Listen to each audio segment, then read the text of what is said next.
আশা কৰিছোঁ সকলোৱে টেটকাম ৰিক্ৰুটমেণ্টৰ এক্সাম দি পেলাই এক্সাম মুডৰ পৰা বাহিৰ উলিয়াই এতিয়া নৰ্মেল মুডত আহি পাইছেহি। তেতিয়া সকলোৰে মূৰত এটাই প্ৰশ্ন আহিব যে মই এক্সামটো দি আহিলোঁ, তো মোৰ কাৰণেতো টাফ আছিল, তো বাকীবিলাকৰ কাৰণে কেনেকুৱা আছিল এক্সামটো, আৰু ফাইনেল কাট অফটো কিমান যাব পাৰে। তো কওঁ, অভাৰঅল কুৱেশ্যন পেপাৰটো আগৰ টেট পেপাৰৰ লগত যদি তুলনা কৰোঁ তেতিয়াহ'লে অভাৰঅল কুৱেশ্যনটো টাফ আছিল বুলি ক'ব পাৰি, টাফ এণ্ড লেন্দি। তো সেইটো বিষয়ে অলপ আলোচনা কৰিব গৈ আছোঁ। যে এতিয়া চাওক, আমাৰ পেডাগজিত যিটো 50 মাৰ্কছৰ আছিল, পেডাগজিৰ লেভেলটো যিটো আছিলে এইটোতো বিশেষকৈ ইমান টাফ বুলিও ক'ব নোৱাৰি আৰু ইজিটো নহয়, মডাৰেট লেভেলৰ আছিলে আৰু বহুত লেন্দি পেপাৰটো আছিলে, মানে বহুত টাইম কনজিউমিং হয়, আপুনি ইমান টাইম খটুৱাব লাগিব তাত। তো পেডাগজিৰ সেইটো লেন্দি পেপাৰ হয়। আছামিজ পিপুলৰ এইটো মডাৰেট বুলি ক'ব পাৰি, ইজিও নহয় টাফো নহয়, তো তেনেকুৱা লেভেলৰ। ইংলিছটো পেছেজটো বাদে বাকীখিনি ঠিকে ঠাকে আছিল, আৰু পেছেজটো অলপ টাফ লেভেলত অলপ টাইম কনজিউমিং গৈ পাইছে, আৰু ভকেবুলাৰী ক'ব গ'লে ঠিকে ঠাকে আহিছে, আৰু অলপ টাফো আহিছে কিছুমান, অলপ ইজিও আহিছে, চ' মডাৰেট। আৰু মেথছতটোতো বাবা ক'বই নালাগে, এইটো আছাম লেভেলৰ মানে এক্সামৰ টেট লেভেলত মানে কুৱেশ্যন ক'বই নোৱাৰি, আৰু এইটো বহুত হাই লেভেলৰ কুৱেশ্যন আহিছে, বহুত লেন্দি প্লাছ বহুত হাই লেভেলৰ, মানে বহুত টাফ লেভেলৰ।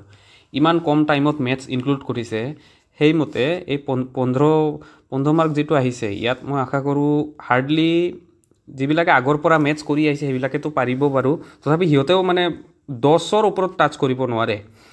তো আৰু যিকেইটা অলপ মানে এভাৰেজ মানে মেথছ জানা হয়, তো যদি ভালকৈ প্ৰিপেৰেশ্যন কৰা নাই তো মেক্সিমাম 5 মান উঠাব পাৰিব। তো মেথছ অভাৰঅল টাফ আহিছে, আৰু জিকে কাৰেণ্ট এফেয়াৰ সেইটোও ইজি নহয়। অভাৰঅল পেপাৰটোৱে মানে মডাৰেট টু টাফ বুলি ক'ব পাৰি, তো টাফে হয় আৰু অভাৰঅল পেপাৰটো।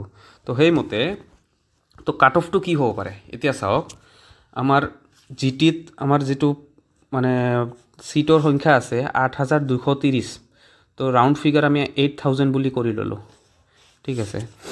আৰু অভাৰঅল ষ্টুডেণ্ট এপিয়াৰ কৰিলে জিটিত 39,224, 39,000 অভাৰঅল ধৰি ল'লোঁ।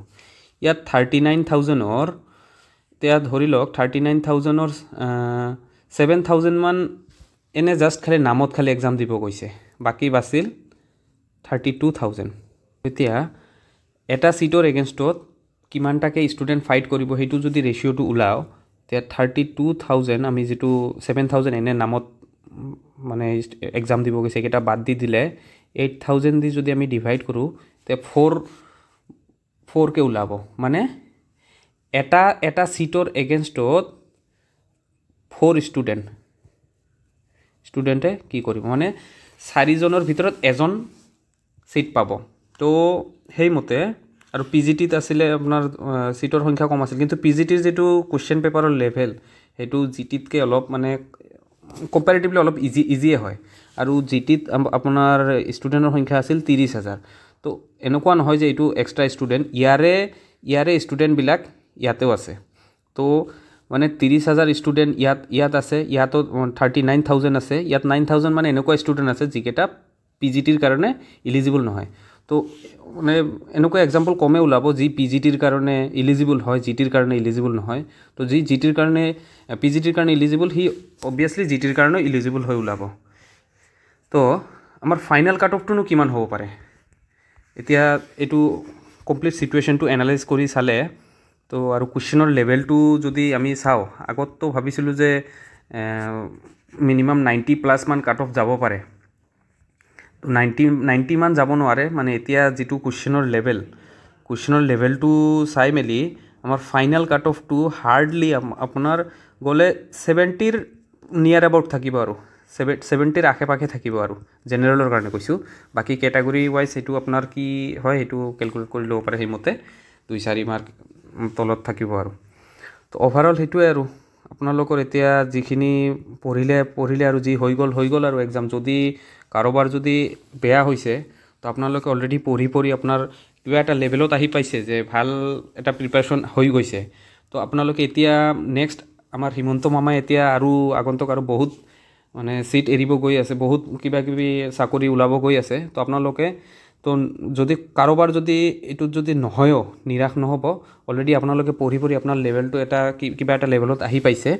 তো নেক্সট আপোনাৰ যি এক্সাম ওলাব তো তাৰ কাৰণে প্ৰিপেয়াৰ কৰিব যদি পাৰে। আৰু সেইটোৱে, আৰু আমাৰ এইটো চেনেলত আমি বিশেষকৈ মেথছত যিবিলাক উইক মানে ষ্টুডেণ্ট আছে তো সেইবিলাকক আমি টাৰ্গেট কৰিম। কিছুমান এনেকুৱা বেছিক মানে বস্তু নাজানা মানে ষ্টুডেণ্ট আছে, তো আমি একচুৱেলি সেইবিলাক বেছিক বস্তুৰে আমি ষ্টাৰ্ট কৰিম যাতে মেথছত কোনো উইক নাথাকে। তো ঠিক আছে, ধন্যবাদ চেনেলটো ভিজিট কৰাৰ কাৰণে। আপোনালোকে জয় অসম।